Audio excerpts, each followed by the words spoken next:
Dear student, myself Sanjay Kumar Jatav, Assistant Professor at MBD Government College, Kusalgarh. Today I am going to teach you the summary of the famous novel The Old Man and the Sea, which is written by Ernest Hemingway.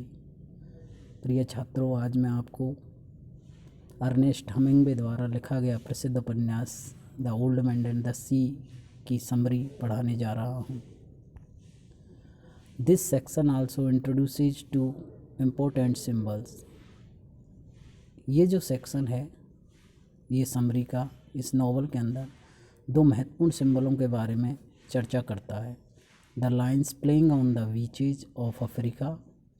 प्रथम symbol है, पहला संकेत है कि the lines जो शेर हैं वो अफ्रीका के बीचेज पर और प्लेइंग खेल रहे हैं एंड बेसबॉल इम्मॉर्टल जो डिमेगो, और दूसरा बेसबॉल के प्रसिद्ध खिलाड़ी जो डिमेगो हैं। Throughout his trial at sea. समुद्र के किनारे उनकी परीक्षण के दौरान Santiago's thought will return to DiMaggio. Santiago के विचार दोबारा डिमेगियो की तरफ चलते हैं। For to him the baseball player represents a kind of triumphant survival. उसके लिए एक बेसबॉल प्लेयर जो होता है वो एक तरह से एक सर्वाइवल का प्रतिनिधित्व करते हैं। After suffering a bone spur in his heel. अपने टखने में चोट की बावजूद DiMaggio return to baseball. DiMaggio ने दोबारा बेसबॉल खेलना चालू किया। To become in the eyes of many the greatest player of all time. और वो बहुत सारे लोगों की आंखों का तारा बन गया और हमेशा से ही बेसबॉल का एक प्रसिद्ध खिलाड़ी रहा। The lions are a more enigmatic symbol. और जो शेर हैं वो एक बहुत ही एनिग्मेटिक शक्तिशाली संकेत है। The narrator sees that they are Santiago's only remaining dream. कि वो सेंटियागो के केवल शेष रहे हुए जो सपने हैं वो हैं। वैन ही स्लीप्स, जब वो सोता है, ही नो लॉन्गर ए विजन्स स्टॉर्म और वुमन और फुश। तो ना तो वो स्टॉर्म की को देखता है, ना ही किसी औरत को, ना ही किसी मछली को। What only the young cats in the dust. लेकिन केवल और केवल उसे गोधली बेला में कुछ बिल्लियाँ दिखाई देती हैं। Which he loves as he love the boy, जिनको वो बहुत प्रेम करता है। Because the image of the lion has stayed with Santiago. क्योंकि शेर की जो इमेज है सेंटियागो के साथ हमेशा बॉयहुड बचपन से ही रही। The line connect the end of the in these few first scene.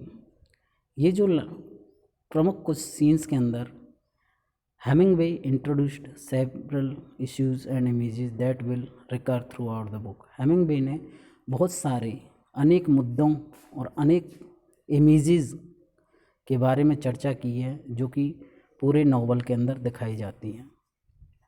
The first is the question of Santiago's endurance. पहला इशू है कि सेंटियागो की सहनशीलता के बारे में पूरे उपन्यास में बताया गया है।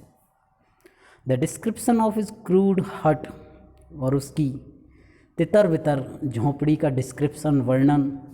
Almost non existence eating habit, और लगभग नॉन एग्जिस्टेंट ईटिंग हैबिट्स, उसके खान पान की जो तरीके हैं। एंड एमेसिएटेड बॉडी फोर्स, और उसका एमेसिएटेड बॉडी फोर्स शारीरिक क्षमता। द रीडर टू क्वेश्चन, वो पाठकों के दिमाग में ये प्रश्न उठाते हैं the old man's physical capacity, कि इस पुराने वृद्ध आदमी की कितनी शारीरिक क्षमताएं हैं। How could Santiago who subsist on occasional handouts from kind cafe owners और verse.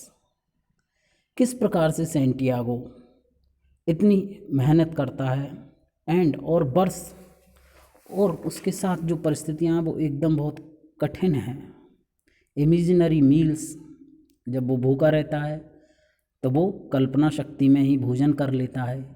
Veg the terrific battle with the great marlin, और मार्लिन के साथ उसका जो युद्ध है वो भी दैट द नॉवल रिकाउंट्स। इन सारी चीज़ों को इस उपन्यास के अंदर रिकाउंट किया गया है। एज द बुक प्रोग्रेसेस, ज्यों ज्यों ये नॉवल आगे बढ़ता है, we see that the question is irrelevant, तो हम देखते हैं कि सारे प्रश्न वो असंगत हो जाते हैं। Although Santiago's battle is play out in physical term, हालांकि सेंटियागो का जो ये युद्ध है वो एक शारीरिक शर्तों के साथ शुरू होता है। The stakes are decidedly spiritual, लेकिन फिर भी जो उसके द्वारा स्टेप लिए जाते हैं वो आध्यात्मिक होते हैं। Sick over the old man's absence, और जब वो बीमार पड़ जाता है, is moved to tears when he find Santiago safe in his bed, तो इज मूव टू टीयर्स, वो रोने लगता है। व्हेन ही फाइंड्स, जब वो पाता है सेंटियागो को सेफ इन हिज बेड, अपने बेड में सुरक्षित। The boy fetches the old man some coffee, वो लड़का उस बूढ़े सेंटियागो के लिए कुछ कॉफ़ी लेके आता है। And the daily papers with the baseball scores, और कुछ दैनिक अखबार जिनके अंदर बेसबॉल गेम के स्कोर्स वो देखता है। एंड वॉचेज हिम स्लीप, और उसे देखता है सोते हुए।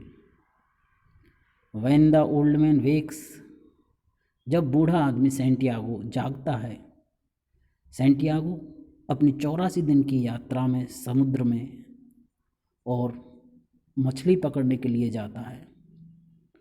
वो दिन भर भूखा रहता है, अपनी कल्पना शक्ति में वो भोजन करता है, और वो ऐसे सोचता है कि मैं इस समुद्र के किनारे एक अकेला शेर की तरह हूँ। The two agrees to fish as partner once more, और इस प्रकार जब वो लड़का उस ओल्ड मैन सेंटियागो को मिलता है तो दोनों में एक संबंध बनता है, दोनों में एक सहमति होती है कि वो दोनों मछली पकड़ने में दोनों हिस्सेदारी निभाएंगे। The old man return to sleep, बूढ़ा आदमी सेंटियागो वापस लौट जाता है सोने।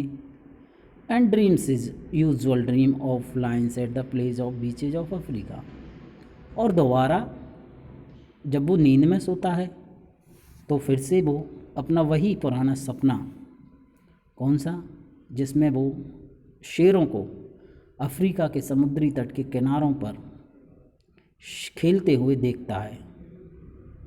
ये उसका जो सपना है, ये सपना सेंटियागो को बहुत ताकत, साहस और हिम्मत देता है, क्योंकि सेंटियागो जब अपनी समुद्री यात्रा के दौरान निकलता है तो वो लगभग 80 दिनों तक बेतहाशा निराशा की ज़िंदगी गुजारता है, और एक भी मछली उसे पकड़ में नहीं आती है। एक बार फिर से द ओल्ड मैन वेक्स, जब वो बूढ़ा आदमी जगता है, the two agrees to fish as partner once more, तो दोनों, वो लड़का और सेंटियागो, दोनों मछली पकड़ने के लिए सहमति बनाते हैं कि दोनों पार्टनरशिप में, दोनों हिस्सेदारी में मछली पकड़ेंगे। और जब दोनों के अंदर समझौता हो जाता है कि दोनों मिलकर पार्टनरशिप में मछली पकड़ेंगे, तो वो दोनों एक दूसरे से अलविदा लेते हुए जाते हैं।